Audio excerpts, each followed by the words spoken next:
kita mau lihat bagaimana pelaksanaan BOS nih, terutama yang direlaksasi tadi, sudah jalan belum di sekolah-sekolah, terutama di era pandemi ini. Bisa nggak untuk pembelian kuota? Atau ada praktik baik sekolah bagaimana siswa yang tidak memiliki smartphone atau punya keterbatasan terhadap akses internet bisa diatasi.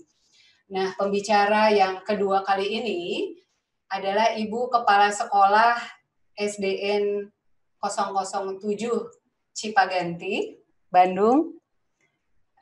Pengalaman dan organisasi beliau nih, panjang sekali, pastinya nggak cukup waktunya untuk saya bacakan semua, tapi beliau pernah menjadi guru honorer dari tahun 89 sampai 2005.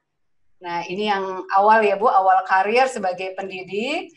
Kemudian akhir-akhir ini Ibu menjadi narasumber model US tahun 2020 di zona mutu A.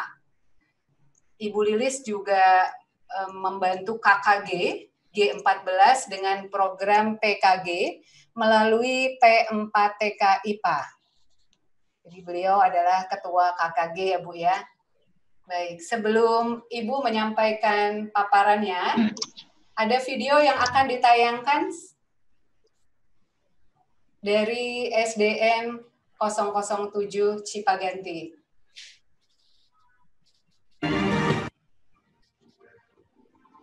Sekarang ada pembagian kelompok yang akan dikunjungi ibu guru ketika PJJ. Walaupun new normal di sekolah kami masih daring penuh, kecuali yang tidak punya HP.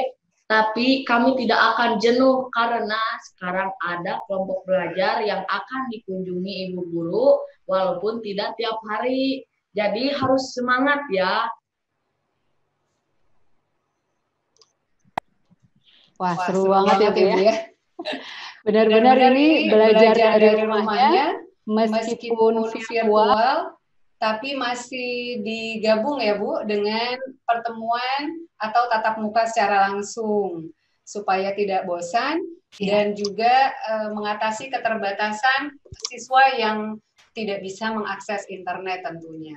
Nah, selengkapnya Ibu mungkin bisa cerita pada kami bagaimana praktik baik SDN 007 Cipaganti menjalani belajar dari rumah sekarang ini. Kami persilakan Ibu Lilis. Ya, terima kasih kepada Ibu Yuni sebagai moderator, juga mohon izin kepada Ibu Irjen Kemendikbud, Ibu Katarina, dan mohon izin juga kepada Bapak Hendarman untuk memberikan sedikit cerita yang terjadi selama PJJ di sekolah kami. Semua ini dengan keadaan situasi dan kondisi seperti sekarang di masa pandemi, pelaksanaan pembelajaran di sekolah itu harus mengikuti aturan dan kebijakan-kebijakan pemerintah. Di antaranya banyak sekali kami mengacu kepada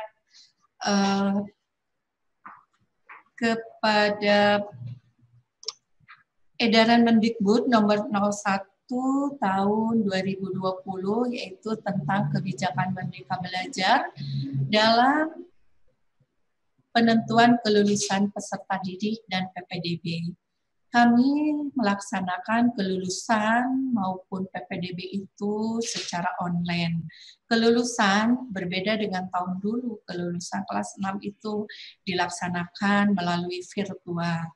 Juga PPDB dilaksanakan secara online, sampai kepada daftar ulang juga kami menjalankan secara online. Cuman ada beberapa masyarakat yang tidak mempunyai sama sekali alat komunikasi dan ada yang tidak dari TK sendiri kami layani di sekolah tetapi dengan menggunakan protokoler kesehatan yang sangat ketat sekali. Ada juga edaran Mendikbud nomor 3 dan nomor 4 mengenai pencegahan coronavirus ya pada satuan pendidikan, juga tentang pelaksanaan kebijakan pada pendidikan di masa penyebaran COVID. Nah, ini untuk menyelamatkan siswa-siswi kita sesuai aturan, maka di sekolah itu dilaksanakan pembelajaran secara daring dan luring. Ketika pembelajaran secara daring, itu kita melihat 3 bulan ke belakang ya Bu, ketika ada pandemi pertama itu di bulan Maret. Nah, di bulan Maret itu kita semua merasa kaget dengan tiba-tiba harus pembelajaran di rumah tanpa ada persiapan baik bagi siswanya maupun bagi gurunya, yang akhirnya gurunya memberikan pembelajaran di rumah itu tanpa ada persiapan, tanpa ada program. Ketika berjalannya 3 bulan itu, kami mengadakan evaluasi selama PJJ 3 bulan ke belakang. Ternyata banyak sekali kendala-kendala yang kami temui. Di antaranya yaitu alat komunikasi. Banyak siswa, karena kami walaupun di Kota Bandung, masih ada siswa yang belum mempunyai alat komunikasi sama sekali. Ada juga yang mempunyai alat komunikasi tetapi berebutan dengan ibu bapaknya yang bekerja sehingga baru bisa mengerjakan tugasnya itu nanti setelah ibu bapaknya pulang kerja. Tetapi yang paling sekali yang menjadi hambatan atau kendala yaitu faktor terbesar keterlibatan orang tua. Inilah orang tua yang harusnya sangat dominan ketika PJJ dilaksanakan di rumah masing-masing. Ya karena mungkin keadaan ekonomi juga, kadang orang tua tidak membimbing secara langsung sehingga pembelajaran materi tidak tersampaikan secara sempurna. Nah, supaya bagaimana terjalinnya antara sekolah dengan orang tua agar tercapai pendidikan yang setidaknya walaupun tidak 100% berhasil karena memang sekarang sedang PJJ itu tidak mungkin kita akan mengejar kurikulum penuh untuk tercapainya suatu pembelajaran ya. Supaya terjalin kerjasama yang baik antara guru dan orang tua, maka kami mengarahkan,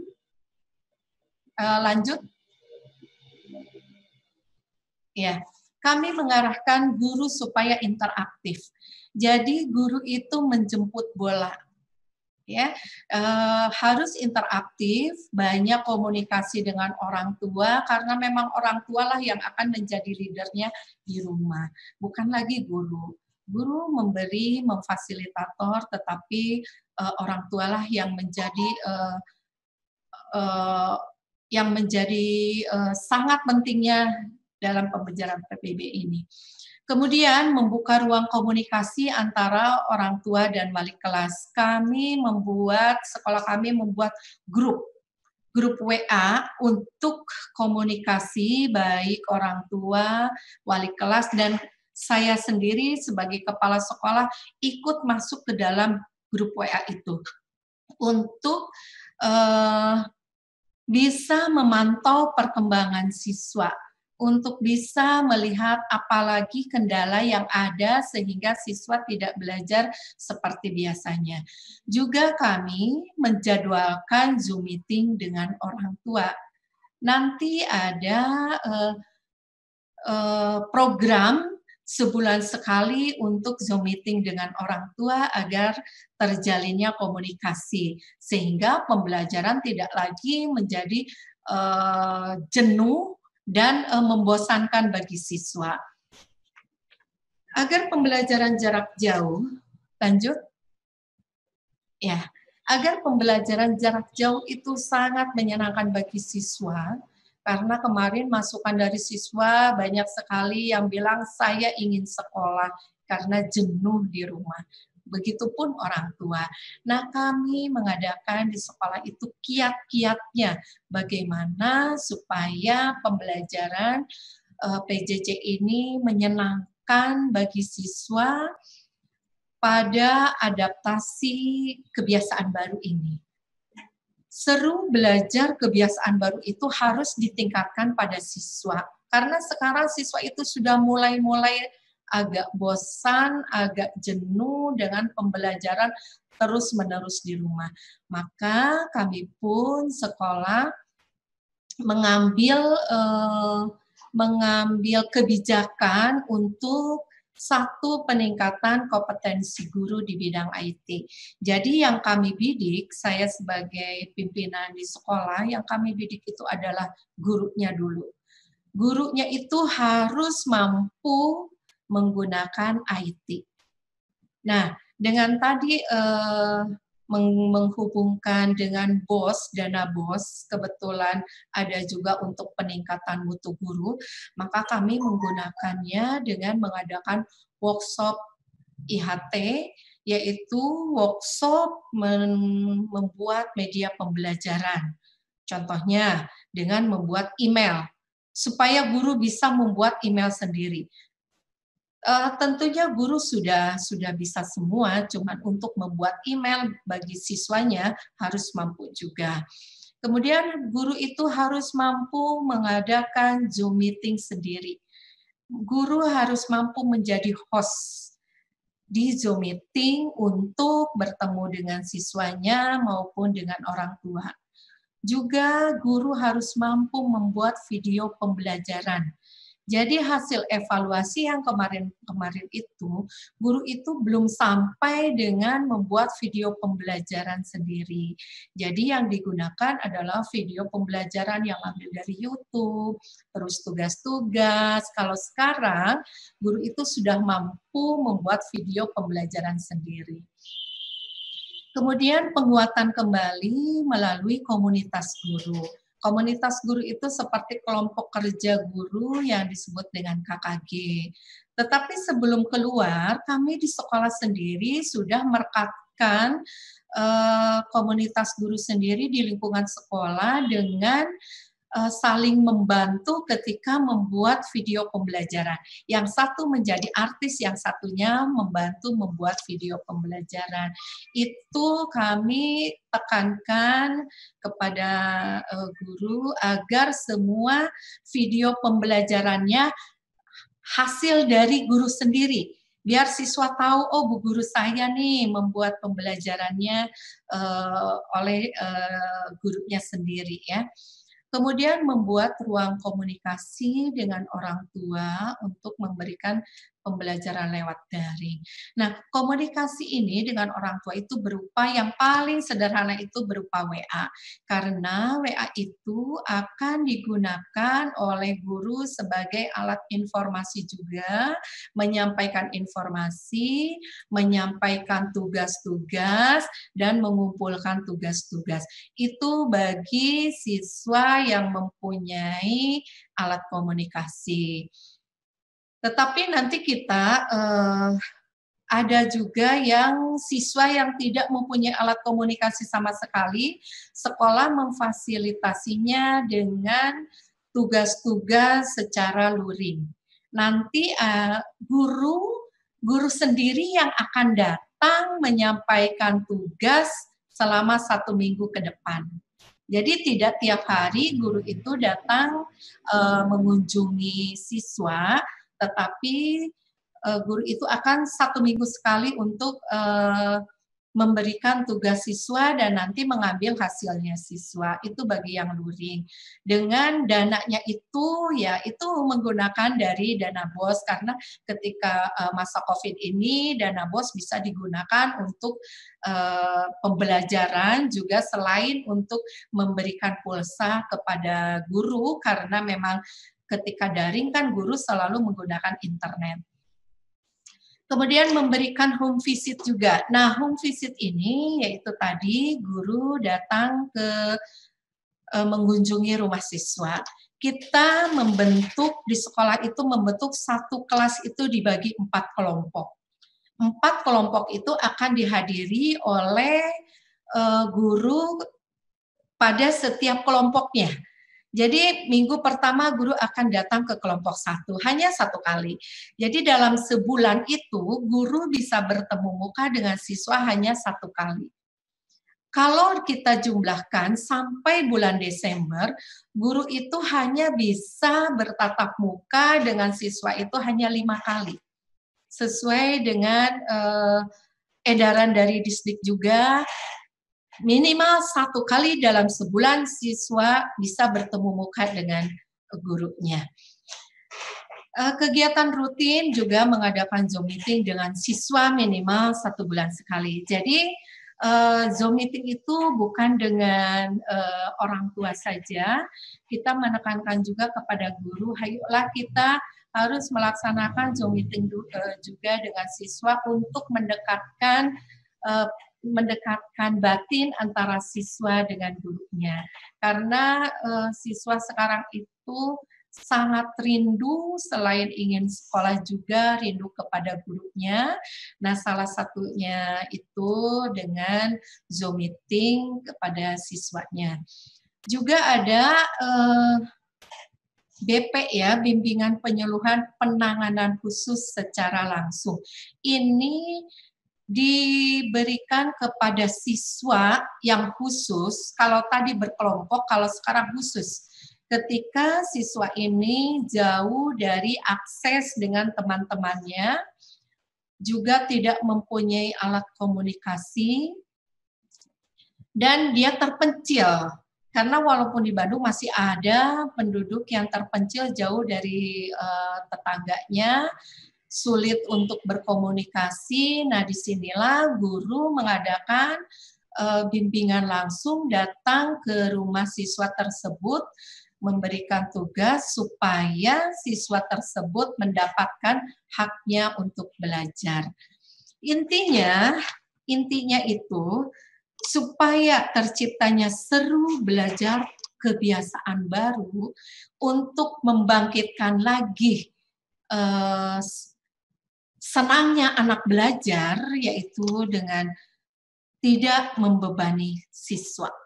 Tidak membebani siswa di sini adalah belajar dari rumah memberikan pengalaman belajar yang bermakna. Jadi tidak membebani bahwa tuntutan untuk menuntaskan seluruh capaian kurikulum. Karena memang kalau sedang seperti PJJ ini, capaian kurikulum itu sangat-sangat sedikit sekali untuk tercapainya, tetapi yang ditekankan di sini adalah lebih menekankan pada penumbuhan karakter. Itu penumbuhan karakter inilah yang nanti akan terbiasa ketika si anak mulai masuk di bulan Januari, insya Allah mudah-mudahan hanya sampai Desember ya PJJ ini, karena memang baik siswa maupun orang tua sudah tidak sabar lagi. Nah, yang kedua, tidak membebani orang tua. Selama ini hasil evaluasi orang tua itu sangat terbebani. Selain oleh kuota, juga oleh harus membimbing putra-putrinya di rumah, karena memang siswa itu kalau dalam koridor pendidikan lebih percaya kepada gurunya daripada kepada orang tuanya.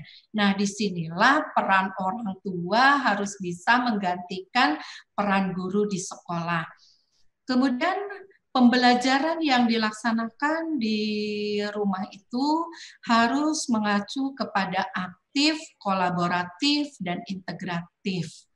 Aktif, di sini siswa diberikan kebebasan, tidak terpaku kepada semata-mata hanya kurikulum saja. Kebebasan dengan aktif dia tidak keluar dari jalur KD yang akan diberikan oleh guru juga. Karena guru di sini hanya sebagai fasilitator. Kemudian kolaboratif, pembelajaran itu harus melakukan berbagai aktivitas bersama.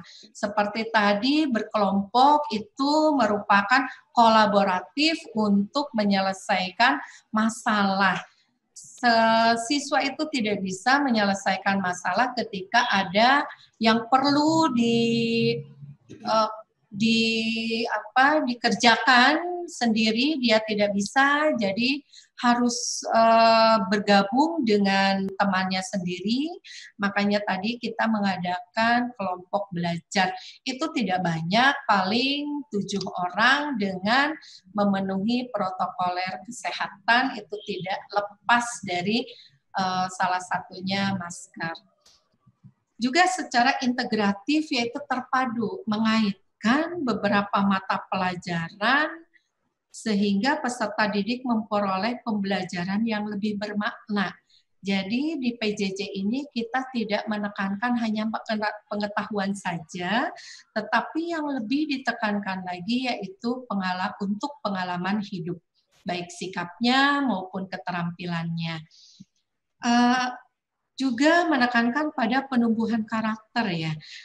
Di sini penumbuhan karakternya berupa religius, mandiri.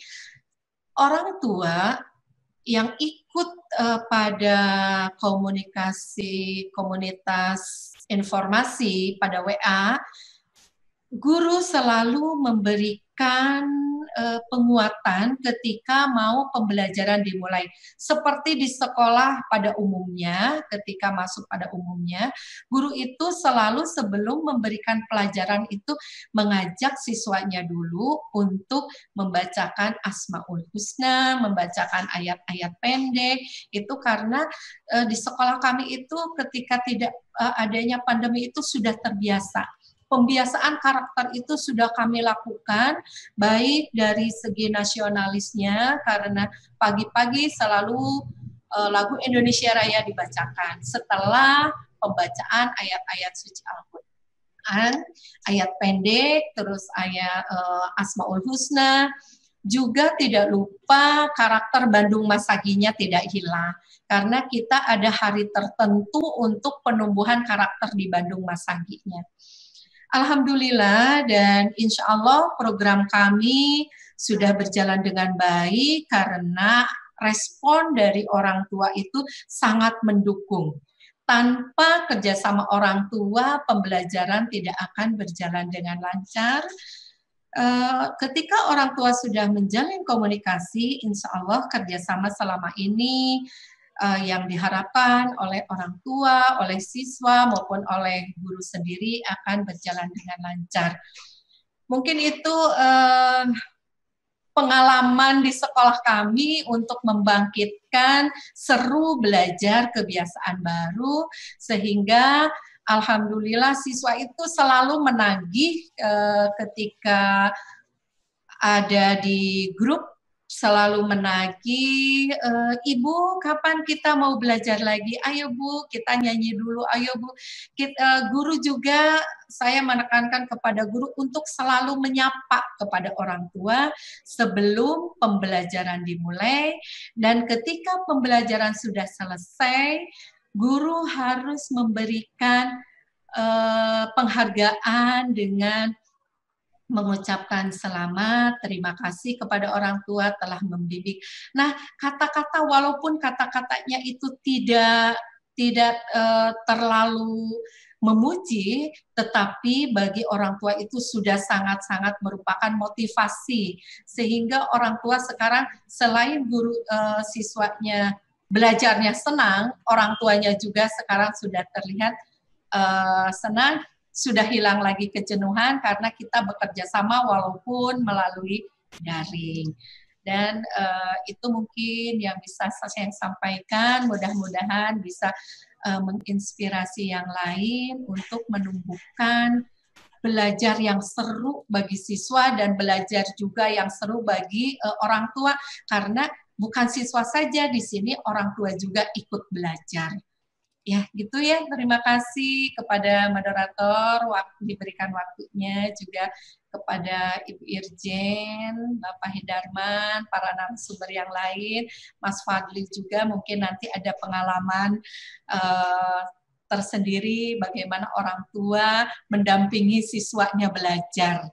Mudah-mudahan tidak ada kejenuhan ya Mas Fadli, kita harus kuat sampai Desember. Mudah-mudahan nanti di Januari kita sudah belajar seperti biasa, karena itu yang diharapkan oleh siswa dan orang tua. Terima kasih. Wassalamualaikum warahmatullahi wabarakatuh. Waalaikumsalam warahmatullahi wabarakatuh. Menginspirasi Bu, jadi tepat sekali kehadiran Ibu Lilis Ratnasari dari SDN 007 Cipaganti. Karena satu hal yang tadi menginspirasi saya Bu. Jadi kalau kita kembali ke belakang pembicara yang ketiga yang sudah hadir, bagaimana formulasi seru belajar kali ini bisa dilakukan ketika antara pemerintah, baik pusat, daerah, bersinergi dengan apik dengan sekolah, dan sekolah juga melakukan sinergi komunikasi yang terbuka, yang efektif, seperti tadi diceritakan oleh Ibu Lilis dan juga Mas Fadli.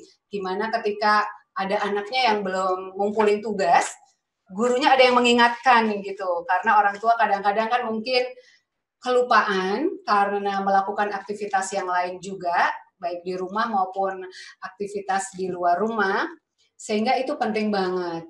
Dan adik Diva ini sebenarnya nanti mau cerita-cerita tentang bagaimana sih dia sebagai siswa juga membuat belajar dari rumahnya tetap seru nih, meskipun mungkin ada bosan-bosannya juga.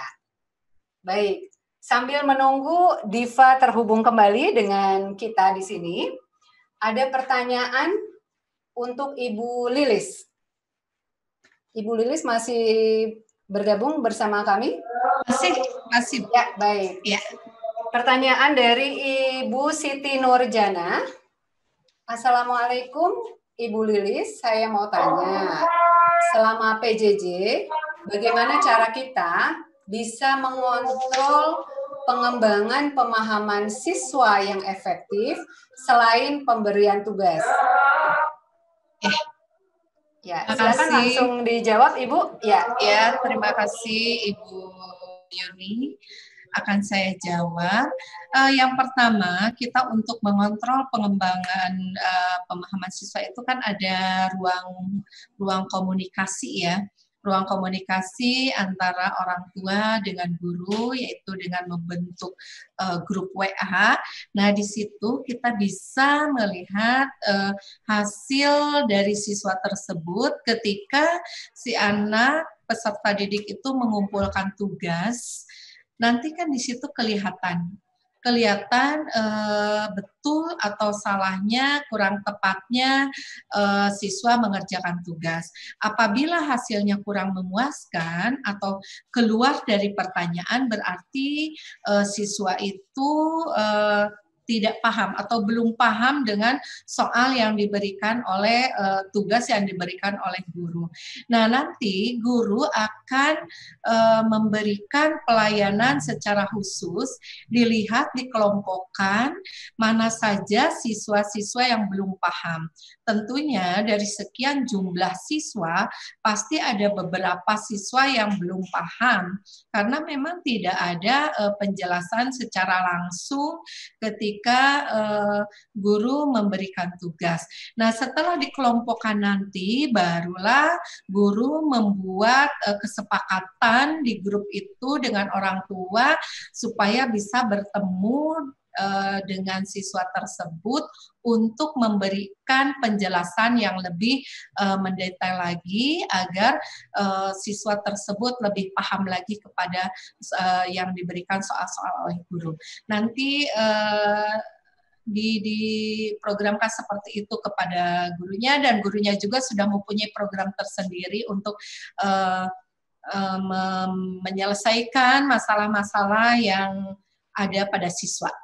Jadi intinya kelihatannya pertama dari hasil siswa mengumpulkan tugas di grup tersebut. Nanti guru akan kelihatan hasil siswa tersebut. Itu mungkin. Ya. Baik, terima kasih Bu Lilis. Semoga jawabannya cukup mencerahkan. Jika belum, ya mungkin bisa belajar lagi ya Bu ya.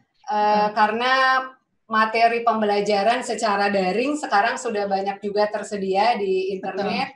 Ya. Kita punya sekarang semacam Google University atau YouTube Campus ya Bu ya. Ya. Kita bisa belajar dari sana juga. Ya. Terima kasih Ibu. Baik. Ada pertanyaan untuk Ibu Lilis? Iya, Bu Yuni. Ya, tadi pertanyaannya mohon bisa ditayangkan ulang.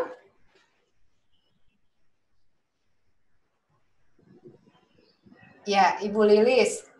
Bagaimana cara kepala sekolah memantau kegiatan belajar mengajar secara virtual selama pandemi ini, Bu? Dan apakah ada kendalanya? Silakan, Bu.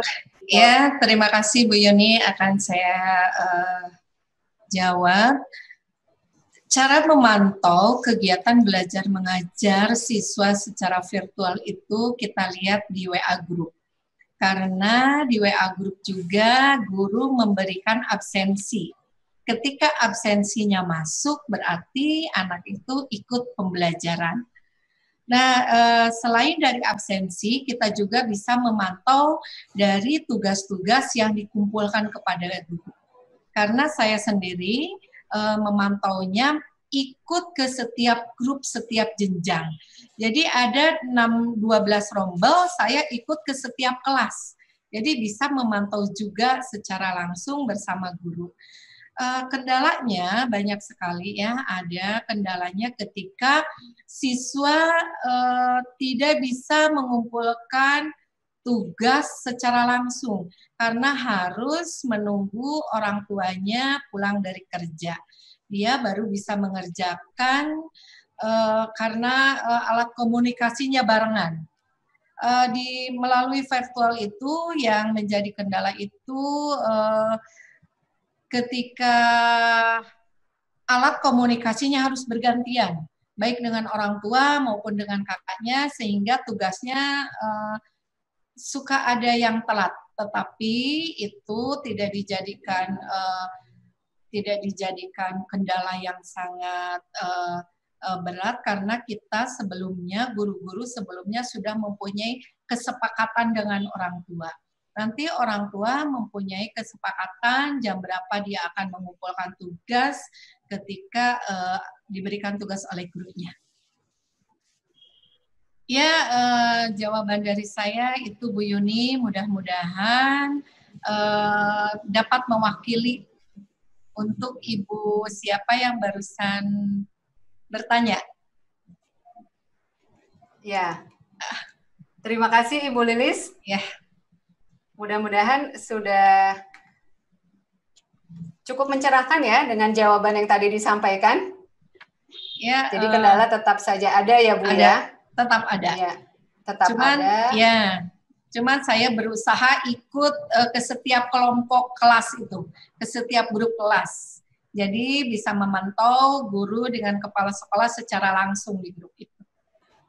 Ya, baik. Terima kasih Ibu Lilis.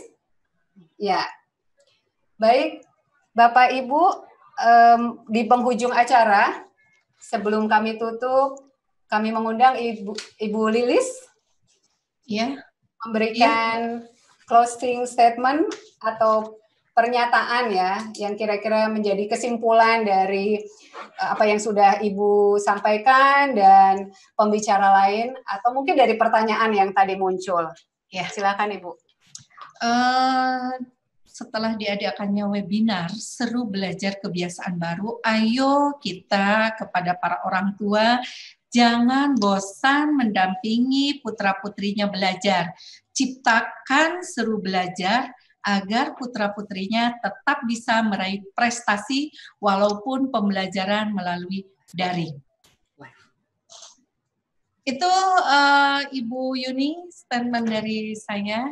Mudah-mudahan menginspirasi bagi orang tua untuk tetap belajar walaupun di rumah. Ciptakan suasana belajar yang seru. Jadi terima kasih Ibu ya. Pesannya tetap seru, tetap seneng, meski masih pandemi yang membatasi aktivitas normal kita ya Bu ya.